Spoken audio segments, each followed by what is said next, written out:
Bismillahirrahmanirrahim. Assalamualaikum warahmatullahi wabarakatuh. Baiklah, saya izin memperkenalkan diri. Nama Dela Novita dengan NIM 22355002. Saya akan mempresentasikan hasil ujian tengah semester mengenai mata kuliah konsep dasar pendidikan anak usia dini, mengangkat tema tentang teori belajar dan pembelajaran anak usia dini. Selanjutnya, segala puji penulis panjatkan terhadap kehadiran Allah Subhanahu wa Ta'ala yang telah memberikan nikmat serta hidayahnya, terutama nikmat kesempatan dan nikmat kesehatan kepada kita semua dan penulis, hingga penulis dapat menyelesaikan makalah dengan judul Teori Belajar dan Pembelajaran Anak Usia Dini dengan baik. Selawat serta salam tak lupa pula kita sampaikan terhadap kehadiran Nabi Muhammad SAW yang telah merubah corak kehidupan manusia dari alam jahiliyah ke alam yang berilmu pengetahuan seperti yang kita rasakan pada saat sekarang ini. Makalah ini dibuat merupakan salah satu tugas UTS mata kuliah konsep dasar pendidikan anak usia dini di Universitas Negeri Padang. Selanjutnya, kami mengucapkan terima kasih yang sebesar-besarnya kepada Ibu Tisna Syafnita MPD dan Ibu Resti Elmasari MPD selaku dosen pengampu mata kuliah konsep dasar pendidikan anak usia dini. Baiklah, tanpa memperpanjang kata mukadimah, seperti yang sebelumnya saya katakan bahwa saya mengangkat judul tentang teori belajar dan pembelajaran anak usia dini, di mana dalam teori pembelajaran anak usia dini, hal-hal apa saja yang akan saya ulas yaitu mengenai makna belajar bermain bagi anak usia dini. Kedua, mengenai teori belajar dan pembelajaran anak usia dini. Ketiga, periode sensitif untuk belajar pada anak usia dini. Dan keempat, pembelajaran pada pendidikan anak usia dini dan model pembelajaran pada anak usia dini. Baik, saya akan menjelaskan bagian pertama mengenai makna belajar melalui bermain anak usia dini. Mengutip pernyataan Mesti 1990.2/196 strip 197, makna belajar melalui bermain bagi seorang anak adalah kegiatan yang mereka lakukan sepanjang hari, karena bagi anak bermain adalah hidup dan hidup adalah bermain. Anak usia dini tidak bisa membedakan antara bermain dan belajar dan bekerja. Menurut Piaget dalam Mesti 1990.2, bermain adalah suatu kegiatan yang dilakukan secara berulang-ulang dan menimbulkan kesenangan atau kepuasan bagi diri seseorang. Sedangkan Partner memandang kegiatan bermain sebagai sarana sosialisasi yang diharapkan melalui bermain dapat memberikan kesempatan anak dalam bereksplorasi, menemukan, mengekspresikan perasaan, berkreasi, dan belajar menyenangkan. Bahler dan Denziger berpendapat bahwa bermain adalah kegiatan yang menimbulkan kenikmatan, sedangkan Freud meyakini bahwa walaupun bermain tidak sama dengan bekerja, tetapi anak menganggap bermain sebagai sesuatu yang serius. Dan Irawati berpendapat bermain adalah sebuah kebutuhan semua anak, terlebih lagi bagi anak-anak yang di rentang usia 3 hingga 6 tahun. Selanjutnya adalah mengenai teori belajar dan pembelajaran anak usia dini. Teori pertama, teori perkembangan kognitif menurut Vygotsky dan Piaget. Perkembangan terjadi menurut adalah secara teratur. Anak adalah pribadi yang aktif dalam proses perkembangannya. Pengetahuan anak secara bertahap akan dikonstruksi atau dibentuk saat berlangsungnya pengalaman, sehingga berkembanglah pemahaman informasi yang dialami anak. Teori yang kedua adalah teori perkembangan kognitif menurut Vygotsky. Menurut Vygotsky, perkembangan kognitif anak tergantung pada orang-orang di sekitar anak. Pengetahuan, gagasan, sikap, dan nilai berkembang melalui interaksi anak dengan orang lain. Macam-macam teori pembelajaran anak usia dini. Teori pertama yaitu teori behaviorisme. Merupakan aspek perilaku kebahasaan yang dapat diamati secara langsung dan berhubungan antara rangsangan stimulus dan reaksi tanggapan. Perilaku bahasa yang efektif adalah membuat reaksi yang dapat terhadap rangsangan. Akan menjadi suatu kebiasaan jika reaksi tersebut dibenarkan. Dengan demikian, anak akan belajar bahasa pertamanya. Kedua, teori nativisme merupakan teori di mana manusia telah ditentukan oleh faktor-faktor yang dibawanya sejak lahir. Pembawaan yang telah terdapat pada waktu dilahirkan itulah yang menentukan hasil dari perkembangannya. Ketiga, teori kognitivisme. Menurut teori ini, bahasa adalah suatu ciri alami yang terpisah, melainkan salah satu di antara beberapa menganggap kemampuan yang berasal dari sudah dewasa. Bahasa distrukturi oleh nalar.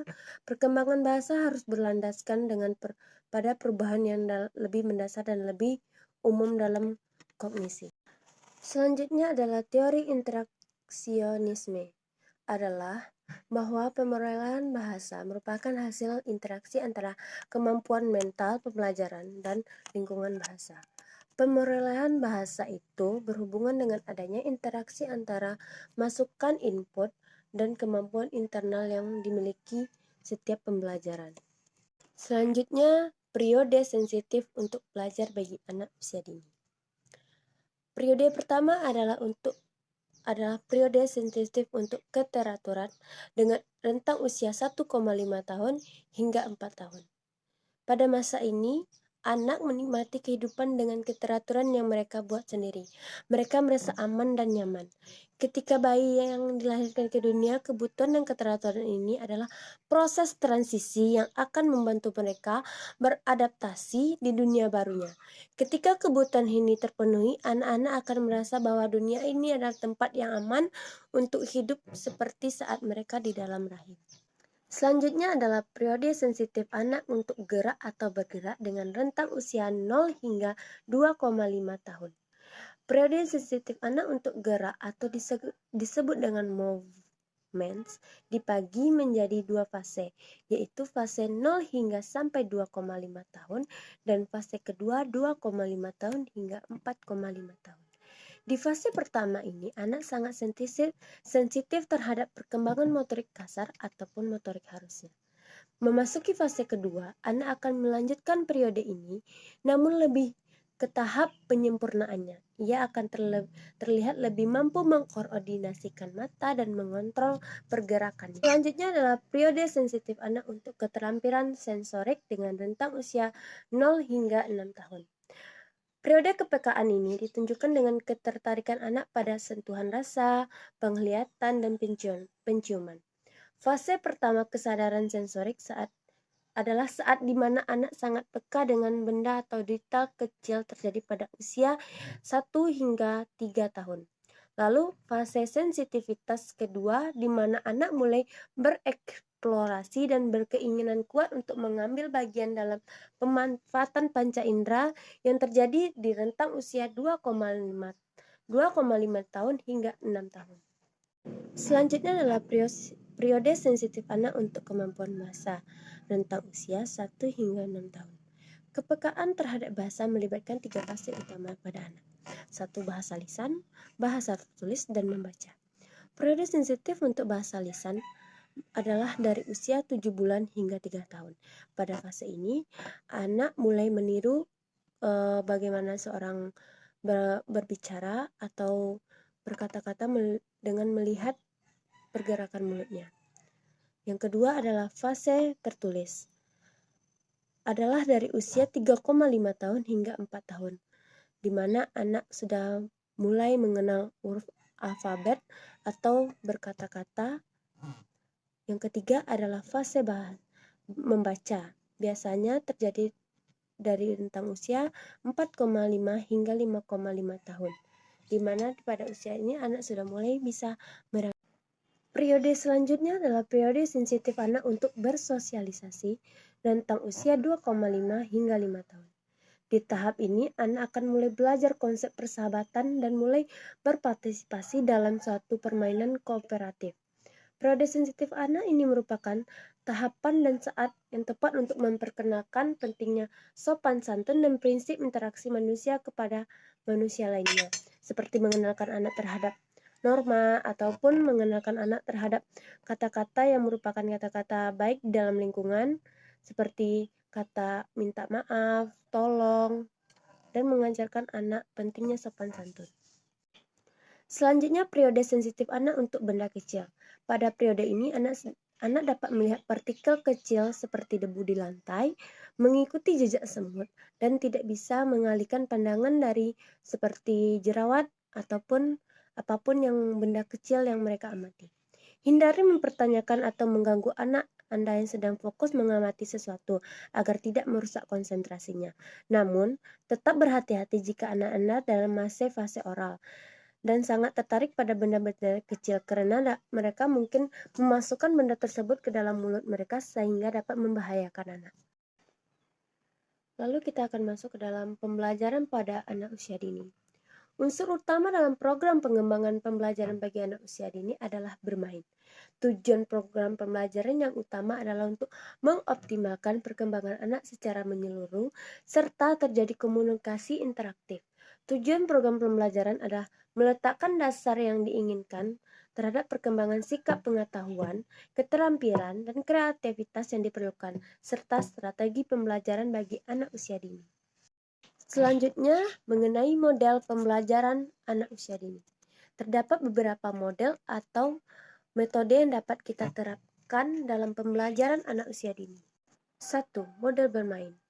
Di dunia, anak usia dini berpusat pada bermain.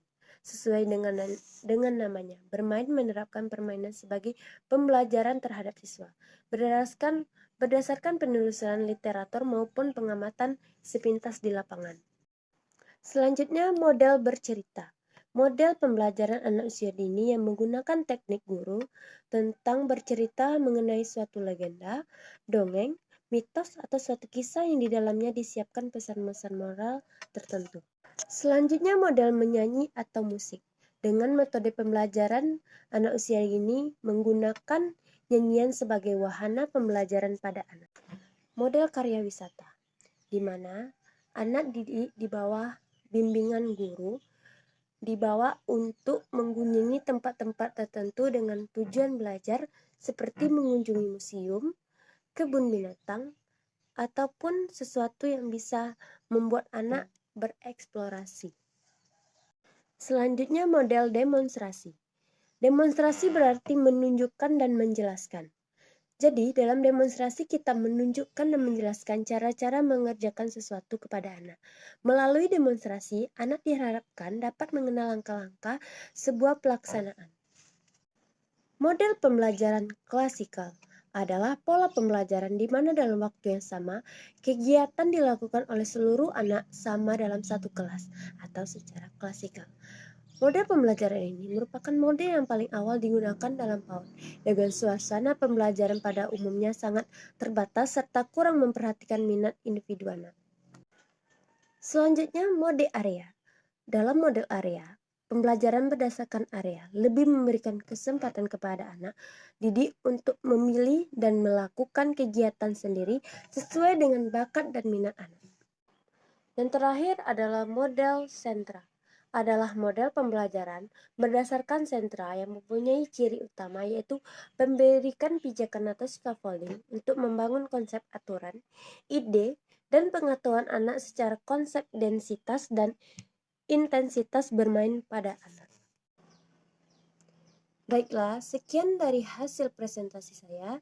Jika ada kekurangan saya meminta maaf dan jika ada kelebihan tidak usah dikembalikan karena saya adalah orang yang ikhlas. Sekian dari saya akhiri dengan wabillahi taufiq wal hidayah. Wassalamualaikum warahmatullahi wabarakatuh.